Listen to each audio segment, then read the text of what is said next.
Ces Olympiades, elles sont organisées depuis 1993. Leur objectif, c'était de former des jeunes, de les entraîner au travail scientifique et au raisonnement scientifique. On essaye d'inciter les jeunes à proposer des sujets expérimentaux, donc où ils réalisent quelque chose eux-mêmes, qui donc les mettent en contact avec la physique. C'est l'année de la physique, c'est la première grande manifestation de la physique cette année, et elle se trouve au Musée des Arts et Métiers, donc on est d'autant plus content que ça se passe ici, que le Musée des Arts et Métiers soit reconnu comme un lieu justement où il se passe de la science, de l'animation scientifique, et c'est très important, c'est notre mission fondamentale, puisque nous sommes un musée de l'éducation nationale.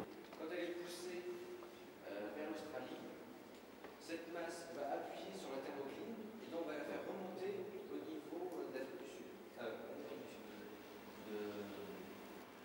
Trace, on a fait un satellite. Donc, on a utilisé la trace 107. La montée de la mer joue aussi sur les différences de niveau, mais sur ce point-là, on ne s'attendait pas. Nous avons la puissance qui se calcule par la capacité du cuivre remis en kilogrammes multiplié par la masse multiplié par le coefficient directeur. Donc cela nous permettra d'effectuer des mesures pour comparer la puissance reçue par le corps noir et la puissance solaire reçue par la Terre.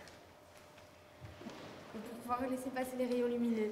Et puis nous avons incliné la cloche pour que l'eau puisse se condenser sur les parois et retomber dans la gouttière en aluminium. Et ensuite, elle va être acheminée à l'aide du tuyau dans le tube ici. Nous avons abouti à un procédé simple, avec des matériaux peu coûteux, sans apport en électricité.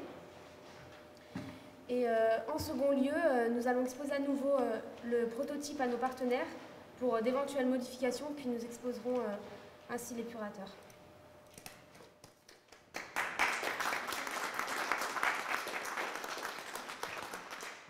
C'est de l'eau qui se condense. A priori, est-ce que les bactéries, elles partent avec l'eau qui...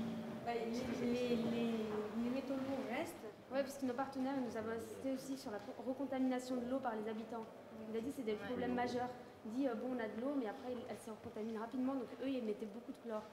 Et nous, Du point de vue pédagogique, les Olympiades, c'est vraiment excellent. Ça leur permet, ça leur fait faire une recherche déjà, c'est un travail de recherche, ce qu'on ne fait pas du tout en cours. Ça les fait présenter devant un jury, c'est quand même quelque chose d'impressionnant, il faut se préparer. Et il y a toute une partie création, des expériences qui ne marchent pas forcément du premier coup. Donc ça change complètement de ce qu'on fait habituellement en cours, mais c'est vraiment une partie importante. Et tous les élèves que j'ai vus qui ont fait les Olympiades, bon, même s'ils n'ont pas de diplôme à la fin à faire les Olympiades, on les reconnaît, on sait, ils présentent mieux, ils ont quelque chose de plus que les autres. Alors ça leur apporte beaucoup d'autonomie par rapport à l'habitude où le prof fait un cours, donne tout le savoir, du moins donne ou essaye de faire trouver, mais c'est pas du tout la même manière de faire. Là, ce sont eux qui apportent vraiment, qui font vraiment des recherches, qui apportent pratiquement tout le savoir écrit, et le prof après aide vraiment au niveau de la construction, au niveau manipulation. Mais sinon, c'est vraiment leur travail. Ils prennent sur leur loisir pour venir faire des sciences physiques, donc je dirais déjà c'est déjà très intéressant. Et puis c'est sûr que le contact est beaucoup plus facile, je dirais. Bon, c'est vrai qu'il y a une complicité qui se crée avec les élèves qu'on a peut-être du mal à réaliser sur un groupe de 30 élèves ou sur un groupe de 18. C'est sûr qu'à 2 ou à 3, je dirais, ils nous perçoivent différemment et nous aussi on les perçoit d'ailleurs différemment, je dirais. Ça, c'est clair, c'est très, je trouve très positif. Eux, ça leur apporte une image différente de la physique, hein. Ça leur montre ce que c'est la recherche, c'est-à-dire on part sur un projet, on ne sait pas où on va arriver. C'est-à-dire qu'ils ont des problèmes expérimentaux, il faut trouver des solutions, et c'est pas un TP comme on leur donne en cours où tout est fait. Ça, c'est la première chose. Donc eux, ça leur montre vraiment la vraie physique et ils sont faits dans les laboratoires de recherche où finalement on essaye, on ne sait pas où on met les pieds des fois. Et la deuxième chose, c'est que quand ils ont vu cet aspect-là, c'est vrai que j'ai beaucoup d'élèves qui finalement après se sont orientés dans des filières scientifiques, hein. C'est-à-dire que c'est pour leur montrer que la physique c'est autre chose que finalement les cours qu'on leur fait, qui sont toujours peut-être un peu théoriques et pas forcément, on va dire, motivants pour eux. J'ai vu en participant aux Olympiades que c'était ça qui m'intéressait, que de chercher c'était vraiment très motivant et très intéressant.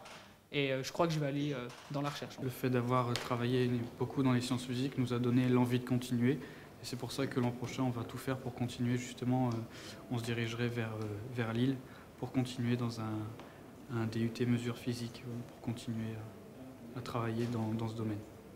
Je veux dire, les gens vont peut-être faire autre chose après, en lien peut-être avec la physique plus ou moins, ou scientifique, mais ce sera aussi la démarche qu'ils appliquent. Le fait d'avoir fait déjà une démarche de recherche en lycée, ça, quoi qu'ils fassent après, ce sera un bagage pour eux qui sera pas négligeable. C'est une super bonne expérience que je conseille quand même à faire parce que bon, c'est dur, il y a des hauts et des bas quoi. Mais c'est chouette à vivre et puis on est fiers de nos expériences quand on découvre des choses, c'est chouette quoi, ça à faire. C'était vraiment une très belle façon de faire de la physique. C'est-à-dire on n'était pas dans le cadre scolaire, on faisait un peu ce qu'on veut, on a découvert plein de trucs et c'était vraiment une motivation pour la recherche, motivation de chercher en fait. Observation. Ce qui est important, c'est comprendre que le monde est lisible, compréhensible, à condition de se donner du mal, savoir poser les bonnes questions, savoir construire des expériences qui permettent de savoir si on a raison ou si on a tort. Ça me paraît irremplaçable, ça a toujours été la démarche de la science, ça reste la démarche de la science, et c'est très très bien qu'ils l'expérimentent par eux-mêmes. On a envie de voir en fait l'élaboration d'un projet à long terme et d'essayer un peu de sortir du milieu scolaire qui, c'est une suite de leçons, c'est pas vraiment intéressant, tandis que là on a envie de travailler sur un projet vraiment avec quelque chose au bout. Et oui, c'était essayer un peu de sortir du milieu scolaire et de voir réellement autre chose, et une autre physique que l'on étudie dans les salles de classe. En fait, les Olympiades, ça nous a beaucoup aidé en physique, parce que bon, c'était quand même un peu, pas des cours particuliers, j'irai pas jusque-là, mais bon, ça nous faisait une application, une vraie application de ce qu'on fait en classe. Et en classe, on gratte du papier, on fait des calculs, et là, on voit que ça nous sert à quelque chose. Puis on découvre un petit peu que la physique s'intègre vraiment dans notre monde en général, alors que bon, quelquefois on se contente juste d'observer et puis on ne cherche pas à expliquer quoi que ce soit. Et c'est vrai de voir que bon, la physique entre dans des petits phénomènes qui nous paraissent rien à la base. C'est assez pas mal de découvrir ça.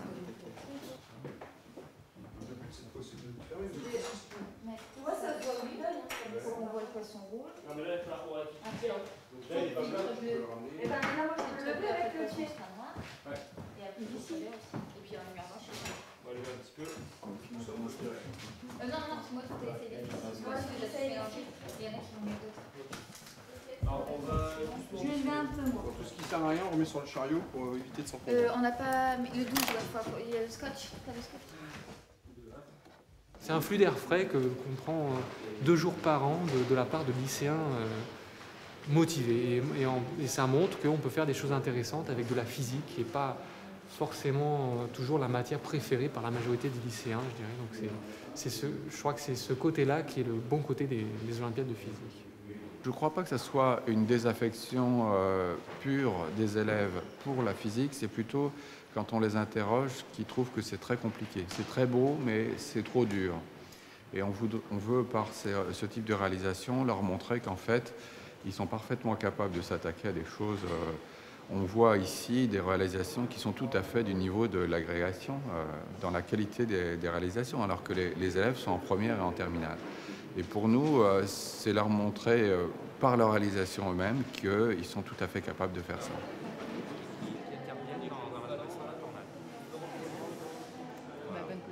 Merci. Et bonne visite. Merci. Vous la tirez à moitié? Là, je la serre, ouais, voilà. Non, pas complètement. Pas complètement, à moitié.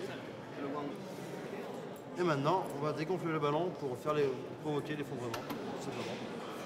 Et voilà un cratère d'effondrement de cavité souterraine qui malheureusement, on ne retrouve pas ce type de modèle sur la Lune. C'est quelque chose qui participe tout à fait à la vie de ce musée, à la vie de la société, à la culture scientifique et technique. Et eux-mêmes, ça les enthousiasme. Quand ils sont là, après, les visiteurs aussi regardent leur stand, écoutent leurs explications. Donc il y a une certaine émulation. Donc on fait monter un peu l'intérêt pour la physique de façon et puis la science de façon générale. Ils sont passionnés. Alors d'habitude, les élèves de classe primaire sont passionnés, puis souvent au collège, il y a un peu une baisse. Et là, ces Olympiades, ça aide vraiment à motiver des jeunes à un âge où ils vont devoir faire des choix. Hein. Et tous ces jeunes feront peut-être des lettres, mais enfin, ceux qui feront des sciences, ils sont bien préparés. Hein. Quand on le fait chauffer, c'est principalement le fructose qui se transforme, d'où peut-être furfural. Le fructose se transforme en cette substance qui n'a pas de pouvoir rotatoire. Donc le pouvoir rotatoire diminue. Okay. Donc quand vous faites chauffer du miel, vous l'altérez, entre guillemets.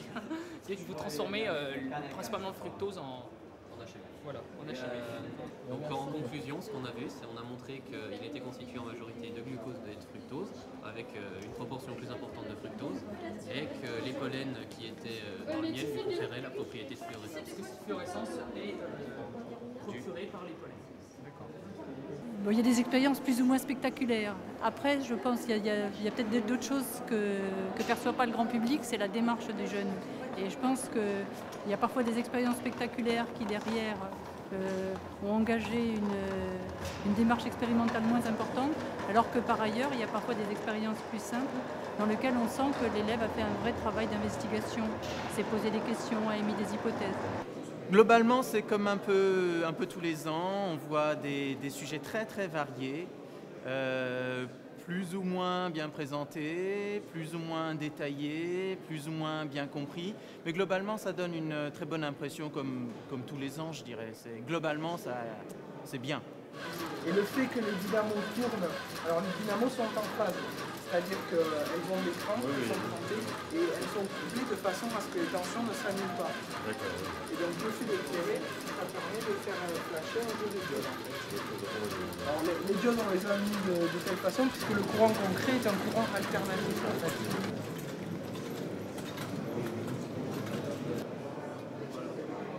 Voilà ce qu'on obtient dans un petit bassin comme ça, mais on peut se dire que dans un système beaucoup plus important, on pourra obtenir des tensions bien plus importantes et pouvoir éclairer son sapin de Noël le 25 décembre.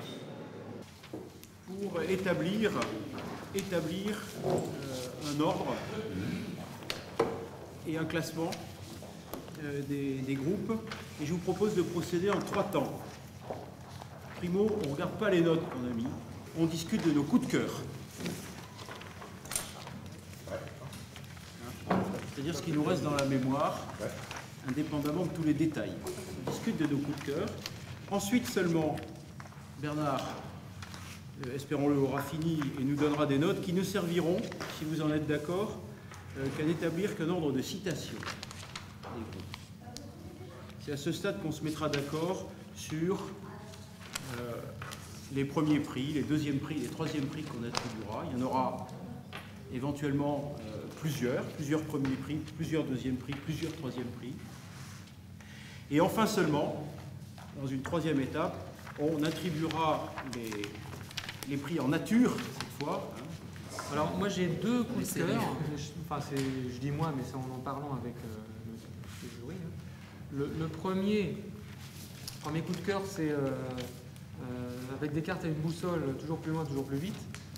Alors donc c'est des élèves qui ont utilisé les lois de Snell-Descartes, les lois de la réfraction. Donc leur démarche était bien d'un bout à l'autre. On a vu les problèmes qu'ils ont eus, comment ils ont essayé de s'en sortir, et leur dossier était très bien, leur présentation orale était aussi très bien. Donc voilà, je crois que c'est un coup de cœur qui m'avait l'air partagé par les gens du jury. Alors il y a beaucoup de critères et c'est ça un peu qui fait la difficulté, parce qu'il y a il y a la démarche scientifique qui va bien sûr jouer, parce que c'est pas seulement quelque chose de scolaire. Je dirais que c'est même tout sauf scolaire, puisque c'est plutôt une démarche de chercheur qu'on attend de ces lycéens. Donc il y a cette démarche scientifique-là, il y a le fait de réaliser une expérience, donc uniquement la réalisation expérimentale, même technique, qu'on juge, savoir s'il la réalise bien ou pas, en faisant attention à régler les problèmes de précision ou d'imprécision d'ailleurs qu'ils peuvent rencontrer, essayer de diminuer les erreurs, des choses comme ça. Ensuite, on va juger aussi la qualité du dossier écrit qu'il présente. Donc là, il y a un rapporteur à chaque fois qui lit précisément le dossier et qui va le juger.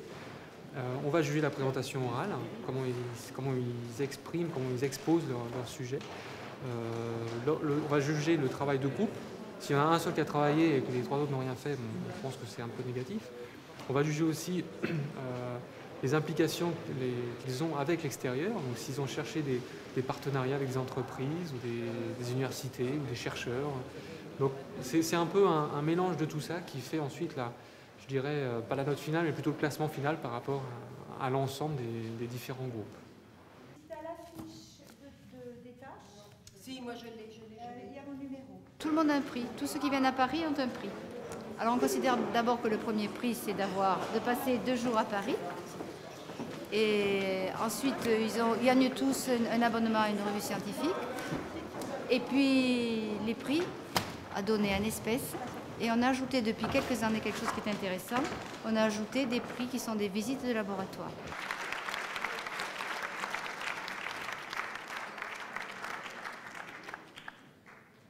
J'ai été interrogé il y a quelques jours, comme beaucoup d'autres personnes, par une commission parlementaire qui réfléchit sur l'école et qui me demandait quel est le contenu minimum qu'il faut savoir au collège, au lycée.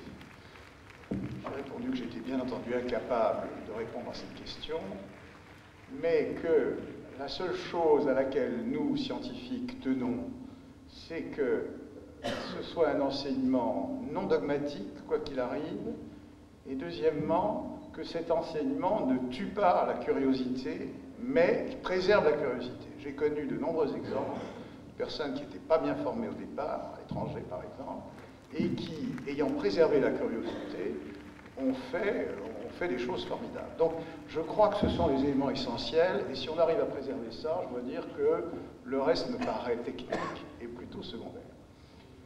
Les Olympiades me paraissent l'exemple parfait de cette démarche. Nous sommes face à des jeunes gens et à leurs enseignants qui, plutôt que d'avoir un enseignement dogmatique où on vous donne la loi de machin, il faut trouver telle application numérique, qui n'est réellement pas de la science, ils ont, en travaillant pendant 1 an, plus même, ils ont réussi à se poser des questions, expérimenter, dialoguer, formuler des hypothèses, énoncer ce qu'ils voyaient, ce qu'ils comprenaient, ce qu'ils ne comprenaient pas. À mon sens, cette approche de la science est une formation citoyenne, c'est-à-dire que, certes, nous ne souhaitons pas que tous nos jeunes gens deviennent des physiciens professionnels, même si je souhaiterais qu'il y en ait plus qu'actuellement, mais nous pensons qu'il est indispensable de savoir que le monde n'est pas magique, qu'il faut dialoguer, qu'on peut se poser des questions et que l'on peut comprendre. Et je trouve que les Olympiades représentent le moment privilégié de cette démarche au sein de l'enseignement des lycées. Je voudrais ici chaleureusement remercier les enseignants qui ont travaillé en dehors de leurs obligations, en dehors de leurs horaires, sans avoir nécessairement le soutien de leurs proviseurs et de leurs établissements, quelquefois même pas du tout apprécié de leurs collègues qui trouvent que ça n'est pas une bonne idée de faire ça, ça n'est pas dans les obligations statutaires. Ces gens-là sont pour moi le modèle des enseignants et je voudrais ici dire combien je les admire, combien nous dépendons d'eux et les remercier du fond du cœur.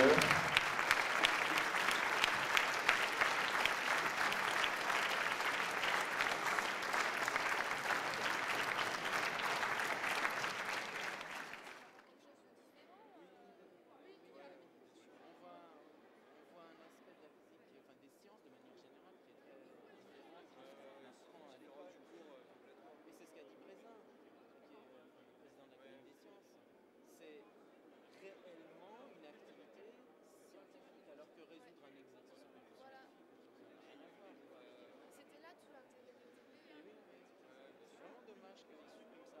Mais ils suppriment ça parce qu'il y a des gens qui